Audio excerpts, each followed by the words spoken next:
عارفين انا امتى اتأكدت ان الاهلي ده غير، وان الاهلي مش هيخسر ماتش الزمالك بتاع القمة؟ اتأكدت لما الكورة هجمة للزمالك واتعملت بالعرض، ولقيت ان المدافع بتاع الاهلي بيشيلها.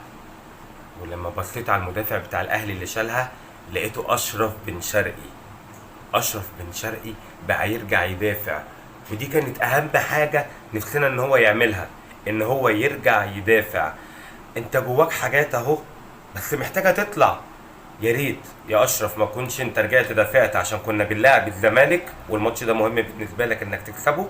ويا ريت نشوفها في كل الماتشات اللي هتلعب فيها. اشرف بن شرقي المدافع، زي الكرة الجميلة اللي غيرت الماتش كله وجابت لنا الماتش، هي الكورة دي، كورة اشرف بن شرقي المدافع. سلام.